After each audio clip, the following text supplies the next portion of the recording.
حرمت علیکم امہاتکم، حرام ہوئی تم پر تمہاری مائیں، و بناتکم اور تمہاری بیٹیاں، و اخواتکم اور بہنیں۔ اس میں چاہے وہ بہن عینی ہو یعنی دونوں کے ماں باپ ایک ہی ہو، یا علاتی ہو یعنی باپ ایک ہو مائیں الگ الگ ہو، یا اخیافی ہو یعنی ماں ایک ہو اور باپ الگ الگ ہو، تو بہنیں جو ہے وہ حرام ہیں۔ وعماتکم اور تمہاری پھوپھیاں، وخالاتکم اور تمہاری خالائیں، وبنات الاخی اور تمہارے بھائی کی بیٹیاں یعنی بھتیجیاں، بھتیجیوں کی بچی سے بھی نکاح نہیں ہو سکتا، وبنات الاختی اور بہن کی بیٹیاں یعنی بھانجیاں، بھانجیوں کی بچی سے بھی نکاح نہیں ہو سکتا،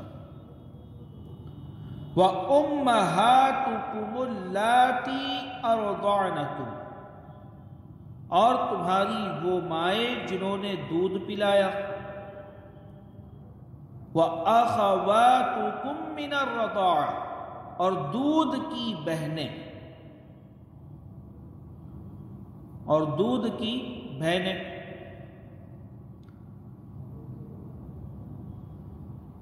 وَأُمَّهَاتُ نِسَائِكُمْ اور عورتوں کی مائیں یعنی جس سے تمہارا نکاح ہوا ان کی مائیں، ماں ہو، نانی ہو، اوپر تک کے دادی ہو، جو بھی ہو۔ وَأُمَّهَاتُ نِسَائِكُمْ اور عورتوں کی مائیں، وَرَبَائِبُكُمُ اللَّاتِي فِي حُجُورِكُم مِّن نِّسَائِكُمُ اللَّاتِي دَخَلْتُم بِهِنَّ فَإِن لَّمْ تَكُونُوا دَخَلْتُم بِهِنَّ فَلَا جُنَاحَ عَلَيْكُمْ اور ان کی بیٹیاں جو تمہاری عورتیں ہیں، ان کی بیٹیاں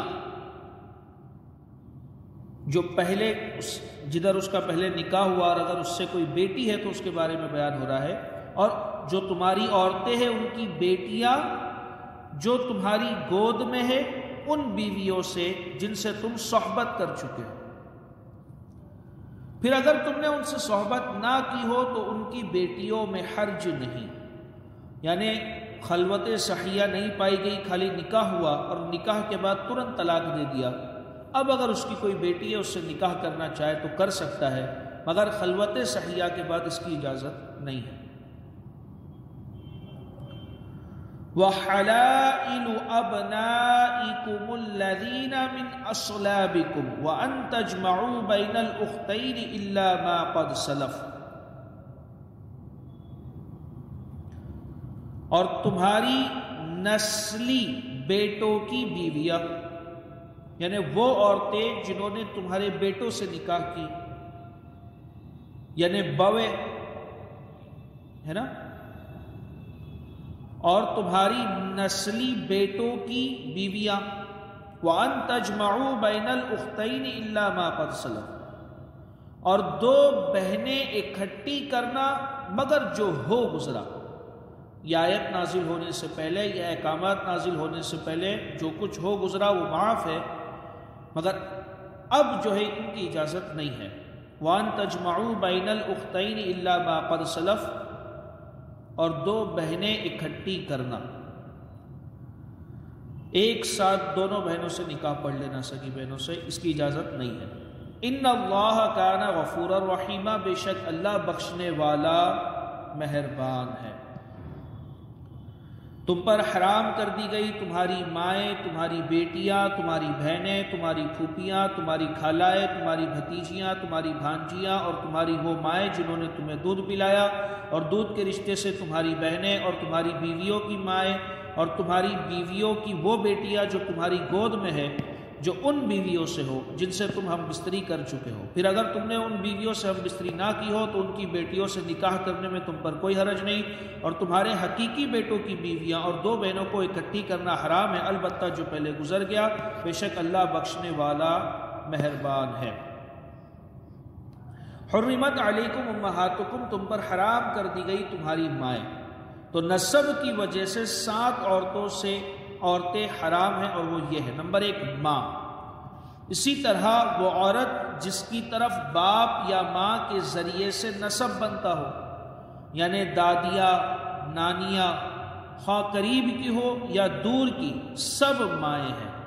یعنی نانی ہو چاہے پر نانی ہو، سب مائیں ہیں اور ان سے نکاح حرام ہے، اور اپنی والدہ کے حکم میں داخل ہے. سوتیلی ماں کی حرمت کا ذکر پہلے گزر چکا ہے، اس سے پہلے والی آیت میں ہم نے پڑھے. نمبر 2 بیٹی، پوتیاں اور نواسیاں کسی درجے کی ہو بیٹیوں میں داخل ہے، چاہے پر پوتی ہو چاہے اس کے بھی بات کی ہو، سب بیٹیوں میں داخل ہے اور ان سے نکاح نہیں ہو سکتا. بہن، پھوپھی، خالہ، بھتیجی، بھانجی، اس میں بھانجیاں، بھتیجیاں اور ان کی اولاد بھی داخل ہے. میں نے کہا کہ بھانجی کی بیٹی سے بھی نکاح نہیں ہو سکتا، بھتیجی کی بیٹی سے بھی نکاح نہیں ہو سکتا. خلاصہ یہ ہے کہ اپنی اولاد اور اپنے اصول حرام ہیں. اس کی تشریح جو ہے آگے آیت میں آ رہی ہے. وَأُمَّهَاتُكُمُ اللَّاتِي أَرْضَعْنَكُمْ، تمہاری وہ مائیں جنہوں نے تمہیں دودھ پلایا. رضاعی رشتے دودھ کے رشتے کو کہتے ہیں. رضاعی ماؤں اور رضاعی بہن بھائیوں سے بھی نکاح حرام ہے، بلکہ رضاعی بھتیجے، بھانجے، خالہ، ماموں وغیرہ سب سے نکاح حرام ہے. اگر وہ رضاعی بھتیجے ہیں، بھتیجیاں ہیں تو بھی ان سے نکاح نہیں ہو سکتا. رضاعی بھانجیاں ہیں تو بھی ان سے نکاح نہیں ہو سکتا. اسی طرح رضاعی خالہ، رضاعی ماموں وغیرہ سے بھی نکاح نہیں ہو سکتا. حدیث مبارک میں فرمایا گیا کہ جو رشتے نسب سے حرام ہوتے ہیں وہ رضاعت سے بھی حرام ہوتے ہیں. بھانجی سے نکاح نسب کی وجہ سے نہیں ہو سکتا، تو رضاعی بھانجی ہے تو بھی اس سے نکاح نہیں ہو سکتا. بھتیجی سے نکاح نہیں ہو سکتا نسب کی وجہ سے، تو رضاعی بھتیجی ہے تو بھی اس سے نکاح نہیں ہو سکتا. اس کا آپ اپوزٹ بھی کر لو. وَأُمَّهَاتُ نِسَائِكُمْ، اور تمہاری بیویوں کی مائیں. 4 طرح کی عورتیں مصاہرت کی وجہ سے حرام ہیں، اور وہ یہ ہے. نمبر 1 وہ بیوی جس سے صحبت کی گئی ہو، اس کی لڑکیاں، جس سے نکاح ہوا اس کی لڑکیاں، اس سے نکاح کبھی نہیں ہو سکتا. نمبر 2 بیویوں کی ماں، دادیاں اور نانیاں. جو بیوی ہے ایک بار اس سے نکاح کر لیا، خلوت صحیحہ ہو گئی، اس کے بعد جو ہے اس کی اوپر کی جتنی بھی نسلیں کبھی بھی ان سے نکاح نہیں ہو سکتا، اور نیچے کی بھی جو بھی بیٹیاں ہیں یا نواسیاں ہیں یا پوتیاں ہیں اس سے بھی کبھی نکاح نہیں ہو سکتا. باپ، دادا وغیرہ اصول کی بیویاں، یہ اس سے پہلے والی آیت میں بھی پڑھے کہ باپ کی جو دوسری بیویاں ہیں جو سوتیلی ماں ہیں اس سے بھی نکاح نہیں ہو سکتا. اسی طریقے سے سوتیلی دادیوں سے بھی نکاح نہیں ہو سکتا. بیٹے، پوتے وغیرہ فروع کی بیویاں، یعنی جو ہمارے بیٹے ہیں انہوں نے اگر کسی سے نکاح کر لیا ہے تو اب ان سے ہمارا کبھی زندگی میں نکاح نہیں ہو سکتا. حرمت مصاہرت. حرمت مصاہرت کے کافی تفصیلی مسائل ہیں، اس کے لیے بار شریعت حصہ 7 کا مطالعہ کریں اور ہو سکے تو اس کو پڑھیں. وَرَبَائِبُكُمْ، اور تمہاری سوتیلی بیٹیاں. اس کے تعلق سے تو ہم نے آیت کے اندر ہی پڑھ لی کہ اگر خلوت صحیحہ ہو گئی تو اب وہ بیٹی جو ہے اس سے کبھی بھی نکاح نہیں ہو سکتا، اور خلوت صحیحہ سے پہلے اگر عورت کو طلاق دے دیا تو اس سے نکاح کرنے میں کوئی حرج نہیں ہے. وَحَلَائِلُ أَبْنَائِكُمْ، تمہارے حقیقی بیٹوں کی بیویاں. اس سے معلوم ہوا کہ منہ بولے بیٹوں کی عورتوں کے ساتھ نکاح جائز ہے. منہ بولا جو بیٹا ہے اس کا اگر کدھر نکاح ہوا، اگر اس کا انتقال ہو گیا یا اس نے اپنی عورت کو طلاق دے دیا تو عدت کے بعد اس عورت سے نکاح میں کوئی حرج نہیں ہے۔ اس سے معلوم ہوا کہ منہ بولے بیٹوں کی عورتوں کے ساتھ نکاح جائز ہے، اور رضاعی بیٹے کی بیوی بھی حرام ہے، کیونکہ ہم نے حدیث پاک پڑھے ہیں کہ جو رشتے نسب کی وجہ سے حرام ہوتے ہیں وہی رشتے رضاعت کی وجہ سے بھی حرام ہوتے ہیں۔ تو رضاعی بیٹے کی اگر بیوی ہے تو وہ ہمیشہ ہمیشہ کے لیے حرام ہو چکی ہے، اور اگر منہ بولے بیٹے کی بیوی ہے تو اس سے نکاح میں کوئی مذائقہ نہیں ہے۔ اور رضاعی بیٹے کی بیوی بھی حرام ہے، کیونکہ وہ نسبی بیٹے کے حکم میں ہے، اور پوتے پوتے بھی بیٹوں میں داخل ہے، یعنی رضاعی پوتا ہے، رضاعی نواسا ہے، ان کی بیٹیوں کا بھی یہی حکم، یعنی ان کی جو بیویاں ہیں ان کے ساتھ بھی یہی معاملہ ہے کہ کبھی نکاح نہیں ہو سکتا۔ وَأَن تَجْمَعُوا بَيْنَ الْأُخْتَيْنِ، اور دو بہنوں کو اکٹھا کرنا، یعنی ایک بہن نکاح میں موجود ہے اور دوسری سے نکاح کر لینا، یہ حرام ہے۔ حدیث شریف میں پھوپھی بھتیجی، یعنی پھوپھی اگر نکاح میں ہے تو اسی پھوپھی کی بھتیجی سے نکاح کر لینا، اس کی بھی اجازت نہیں ہے، یہ بھی حرام ہے۔ خالہ بھانجی کو نکاح میں جمع کرنا، اگر خالہ نکاح میں ہے اور جو دوسری لڑکی ہے وہ بھانجی ہے تو اب ان دونوں کو ایک ساتھ نکاح میں جمع کرنا اس کی اجازت نہیں ہے۔ خالہ اور بھانجی کو نکاح میں جمع کرنا بھی حرام فرمایا گیا۔ پھوپھی بھتیجی اور خالہ اور بھانجی کو نکاح میں کرنا منع فرمایا گیا ہے۔ آیت نمبر 24، وَالْمُحْصَنَاتُ مِنَ النِّسَاءِ إِلَّا مَا مَلَكَتْ أَيْمَانُكُمْ، اور حرام ہے شوہردار عورتیں مگر کافروں کی عورتیں جو تمہاری ملک میں آ جائیں۔ دیکھیں، وَالْمُحْصَنَاتُ مِنَ النِّسَاءِ، اور حرام ہے شوہردار عورتیں، اگر اس کا کسی سے نکاح ہو چکا ہے اور وہ کسی کے نکاح میں ہے تو اب اس سے تمہارا نکاح نہیں ہو سکتا، کیونکہ آلریڈی وہ نکاح میں ہے نا۔ ہاں، اگر طلاق ہو گئی عدت کے بعد نکاح ہو سکتا ہے، یا اس شوہر کا انتقال ہو گیا، عدت گزر گئی، اس کے بعد نکاح ہو سکتا ہے۔ تو والمحصنات من النساء، اور حرام ہے شوہردار عورتیں، الا ما ملکت ایمانکم، مگر کافروں کی عورتیں جو تمہارے ملک میں آ جائیں۔ اس کا کیا مطلب ہے؟ دیکھیں، جنگیں جب ہوتی تھی تو اگر بالفرض مسلمان شکست کھاتے، مسلمانوں کا نقصان ہوتا، تو جو لوگ کافروں کی قید میں آ جاتے، چاہے مرد ہو چاہے ان کی عورتیں ہو، جو بھی مسلمان کافروں کی قید میں آ جاتا، یا کفار نے مثال کے طور پہ مسلمانوں کا کوئی شہر فتح کر لیا، اب اس میں جتنے لوگ قید میں آ گئے تو کفار جو ہے ان مسلمانوں کو اپنا غلام بنا لیتے اور ان پر طرح طرح کے ظلم و ستم ہوتے اور خوب ان سے جو ہے کام لیا جاتا۔ اسی طریقے سے جب مسلمانوں نے کسی کافر ملک کو فتح کیا یا مسلمانوں نے جنگ ہوئی اور مسلمانوں نے کوئی جنگ فتح کی، تو اب جو کفار مسلمانوں کے قید میں آ گئے، تو اب یہ سب جو ہے حاکم کے سامنے پیش کیے جاتے ہیں، بادشاہ کے سامنے۔ بادشاہ کو اختیار ہوتا، چاہے تو وہ ان سب کو آزاد کر دے، مگر ان کو آزاد کرنے کے اندر ایک چیز یہ بھی ہے، ذرا نوٹ کرے کہ یہ وہ لوگ ہیں کہ یہ لوگ جنگ ہار چکے ہیں، ان میں کسی کا باپ مارا گیا ہے، کسی کا شوہر مارا گیا ہے، کسی کا بھائی مارا گیا ہے۔ اگر انہیں آزاد کر دیا گیا، یوں ہی چھوڑ دیا گیا، تو انہوں نے جا کے اپنی اولادوں کی پرورش کرنی ہے، انہیں تندرست بنانا ہے، اور پھر انہیں مسلمانوں کے خلاف لڑنے کے لیے تیار کرنا ہے۔ کیا کرے گی وہ عورتیں جو کافروں کی عورتیں مسلمانوں کی پکڑ میں آئی ہے، کفار ہارے ہیں؟ اب ان عورتوں کو اگر چھوڑ دیا جائے تو کیا کرنے والی ہے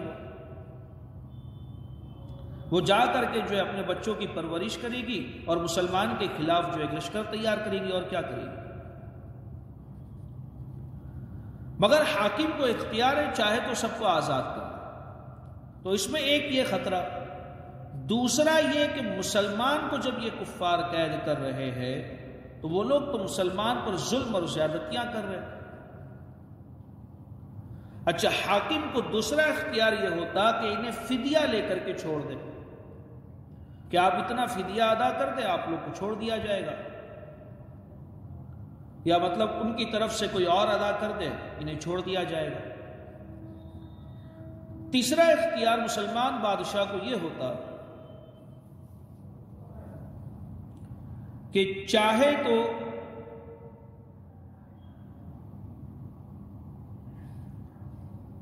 تیسرا اختیار یہ ہوتا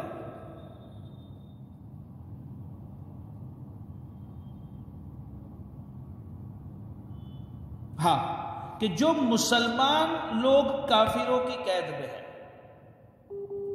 اس سے پہلے جنگ ہوئی ہوگی یا کدھر بھی کفاروں کے پاس جو مسلمان قید میں ہے، جس ملک سے مسلمان ملک کا جنگ جاری ہے، تو ایسا بھی تو ہو سکتا نا کہ مسلمان بھائی بھی ان کی قید میں ہو، تو چاہے تو ان کے بدلے جو ہے مسلمان آدمیوں کو آزاد کرا لے کہ بھائی ہم تمہارے آدمی کو چھوڑ دیتے ہیں، تم ہمارے آدمیوں کو چھوڑ دو، اور چاہے تو ان کو جو ہے مجاہدین میں جو غازی افراد ہیں ان میں تقسیم کر دے، اور یہ ان کے ہو گئے غلام۔ لڑکا ہے، مرد ہے تو غلام، لڑکیاں ہے تو لونڈیاں۔ اب وہ عورتیں جو مجاہد کے ملکیت میں آ گئی، غازی کی ملکیت میں آ گئی،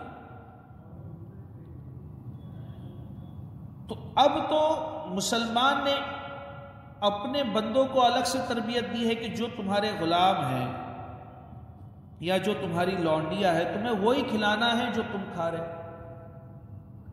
پھر ان کے آزاد کرنے کے بے شمار فضائل بیان کیے گئے، پھر الگ الگ کفارے ایسے جن میں غلام آزاد کرنا ہے یا لونڈیاں آزاد کرنی ہے۔ اس طریقے سے جو ہے انہیں، اور چاہے تو وہ یوں ہی آزاد کر دے یا چاہے تو انہیں فدیہ لے کر کے اس غلام کو آزاد کرے۔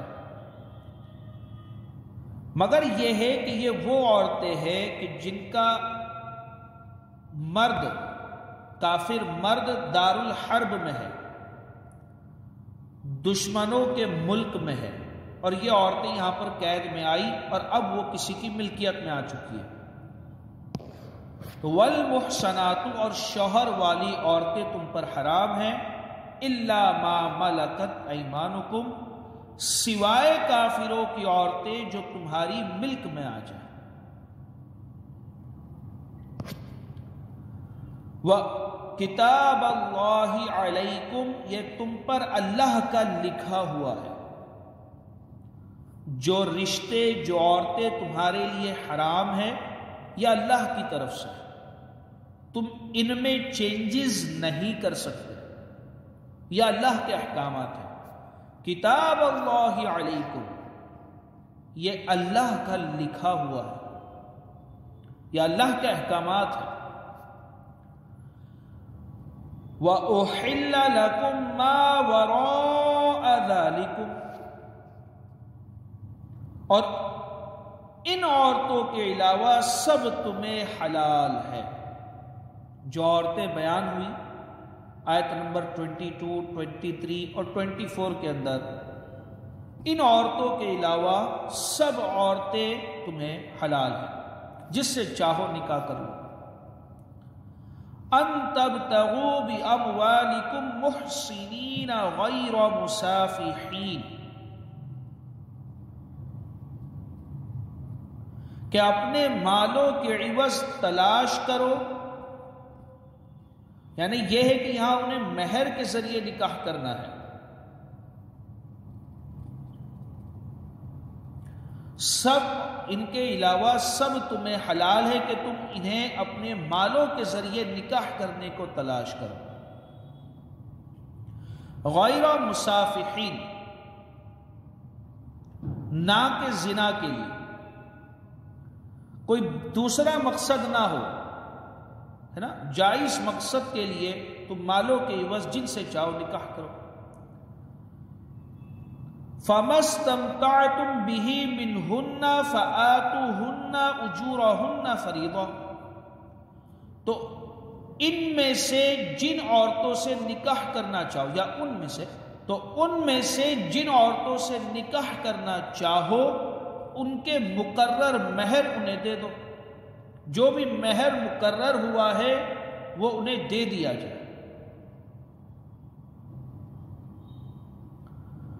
وَلَا جُنَاحَ عَلَيْكُمْ فِي مَا تَرَاضَيْتُمْ بِهِ مِنْ بَعْضِ الْفَرِيضَةِ، اور مقررہ مہر کے بعد، اب ایک مہر مقرر ہوا اور مقررہ مہر کے بعد اگر تم آپس میں کسی مقدار پر راضی ہو جاؤ تو اس میں تم پر کوئی گناہ نہیں. یعنی ایک مہر مقرر ہوا، اس میں سے عورت نے کچھ مہر معاف کر دیا یا کہا کہ ٹھیک ہے آپ ایک کام کریں کہ آپ اتنا نہیں مجھے اتنا دے دے، خوشی سے اس نے معاف کر دیا تو اس پر کوئی گناہ نہیں. ان اللہ کان علیما حکیما، بے شک اللہ علم والا حکمت والا ہے.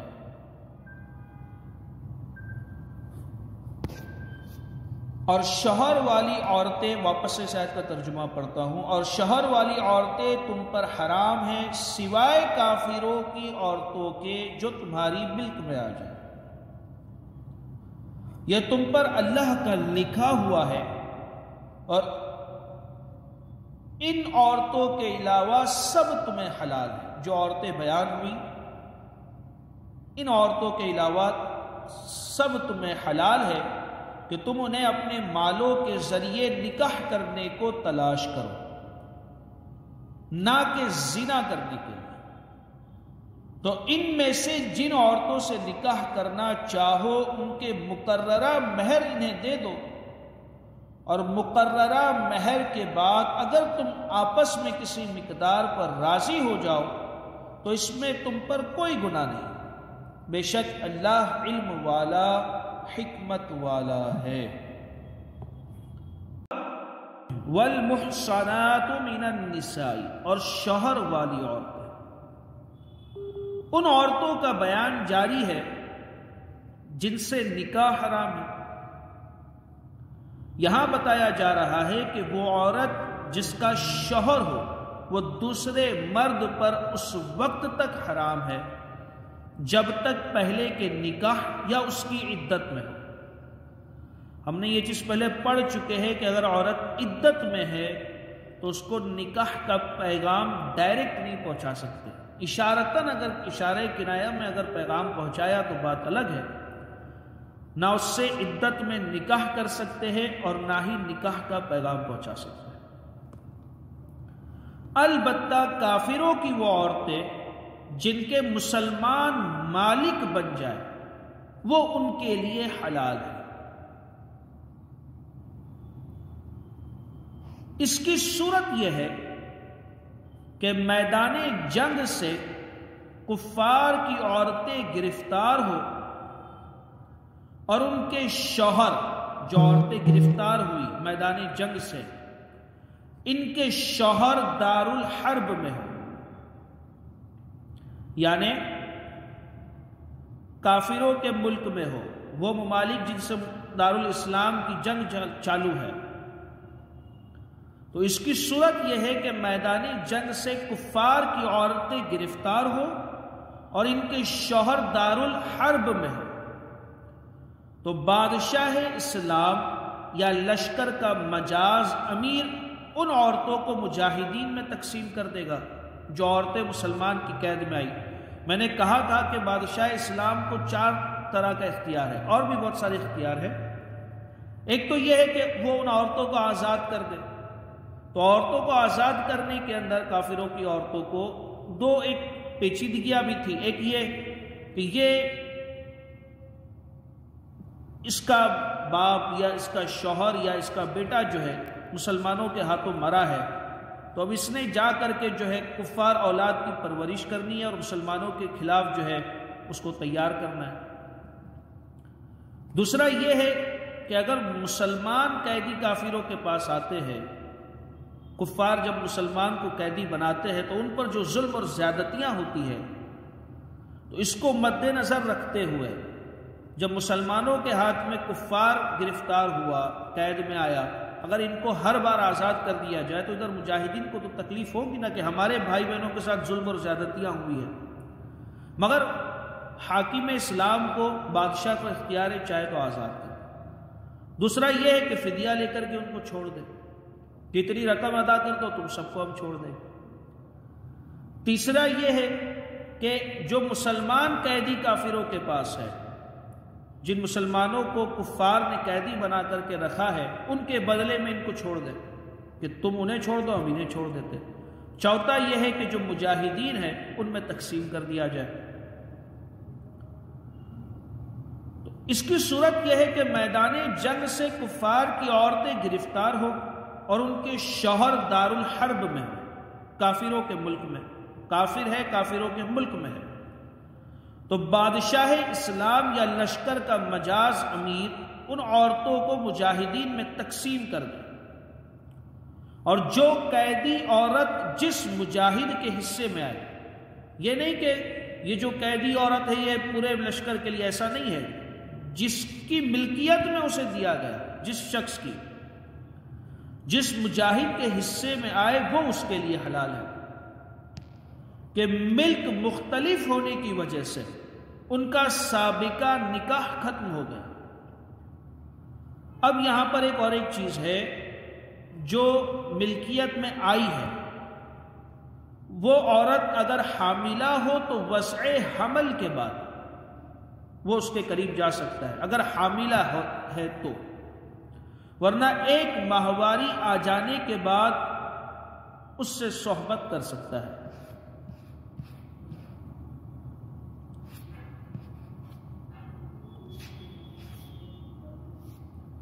فی زمانہ جنگی قیدیوں کے ساتھ جو وحشیانہ سلوک کیا جاتا ہے،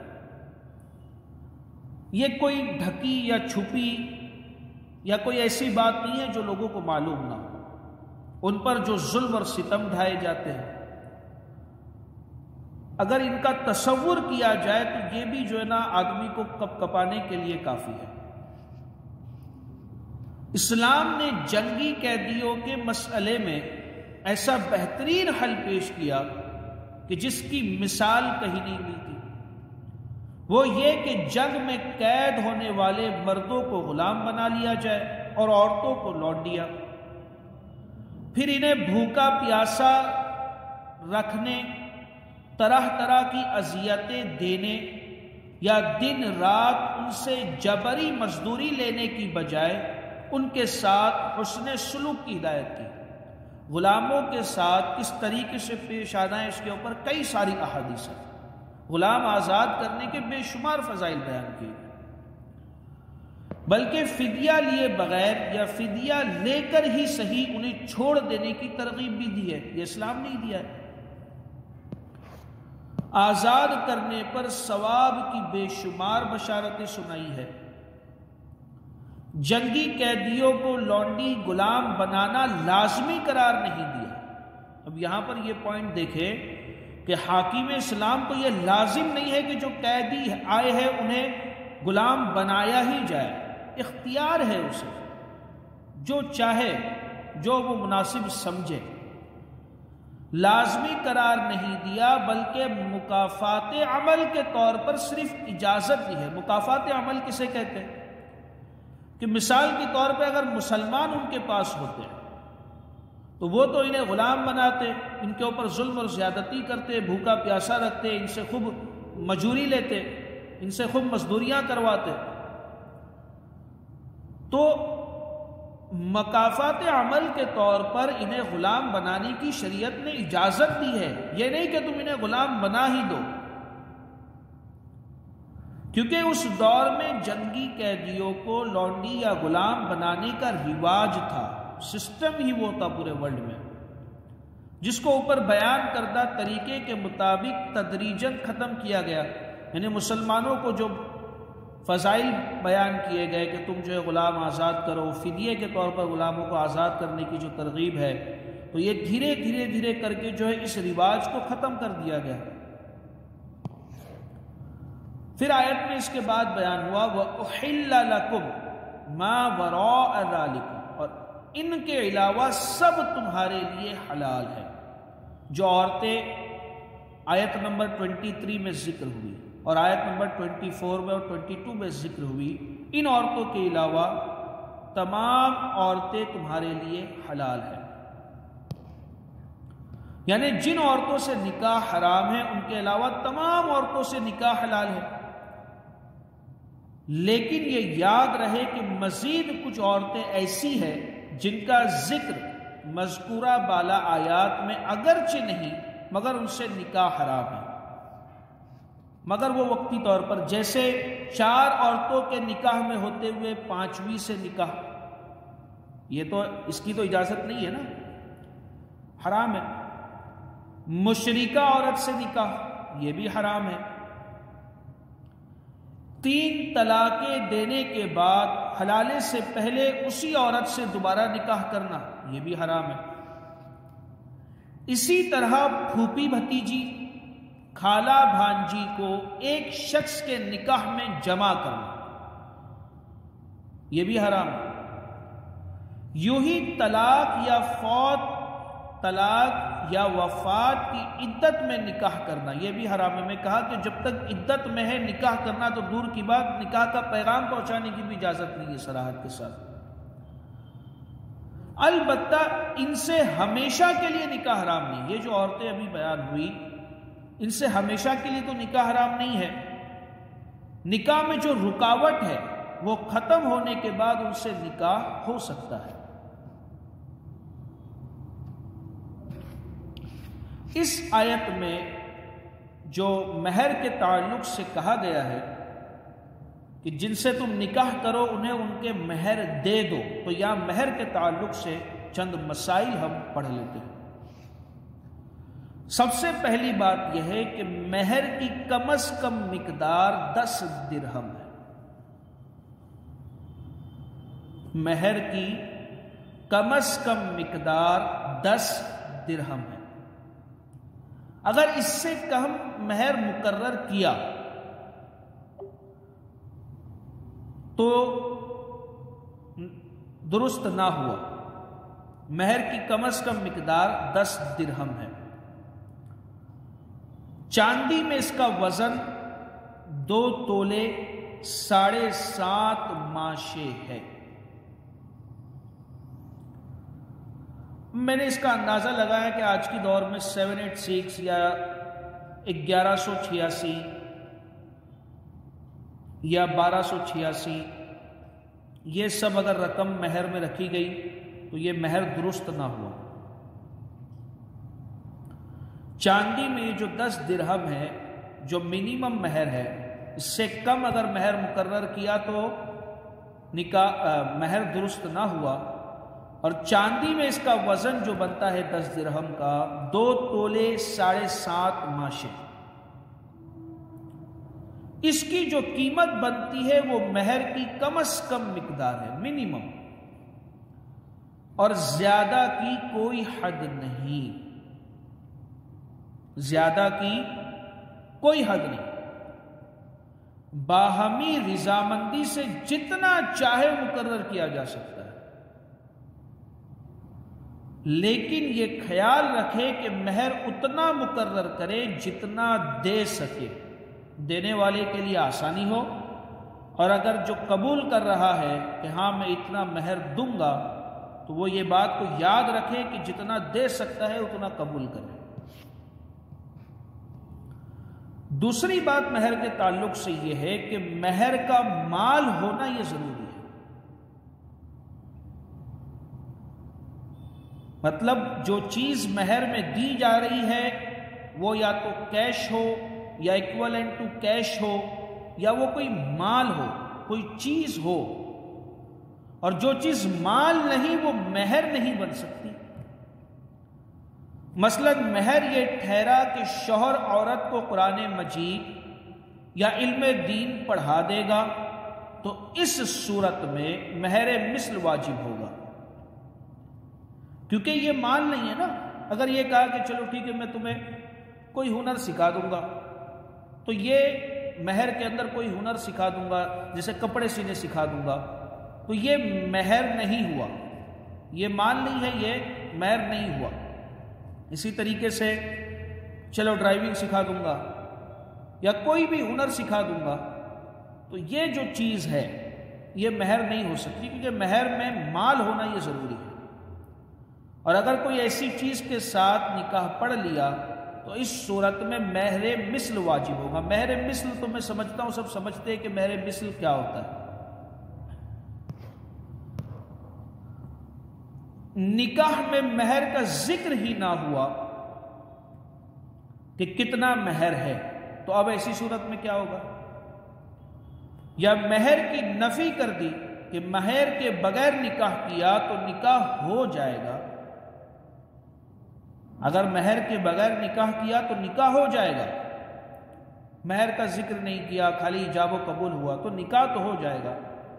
اور اگر خلوت صحیحہ ہو گئی یا دونوں میں سے کوئی مر گیا اور نکاح کے بعد میاں بیوی میں کوئی مہر طے نہیں پایا تھا تو مہر مثل واجب ہوگا۔ ان سب صورتوں کے اندر مہر ذکر نہیں کیا گیا یا مہر طے نہیں کیا گیا تو ان سب صورتوں کے اندر مہر مثل واجب ہو جائے گا بائی ڈیفالٹ۔ مہر تو ہے ہی، مہر دینا ہی ہے، اگر ذکر نہیں کیا گیا، طے نہیں کیا گیا تو اس صورت میں مہر مثل واجب ہو، ورنہ جو طے پایا تھا وہ واجب ہے۔ اگر طے کیا تھا تو جو طے پایا تھا وہ واجب ہے۔ مہر سے متعلق تفصیلی معلومات حاصل کرنے کے لیے بہار شریعت حصہ 7 کا مطالعہ کیجیے۔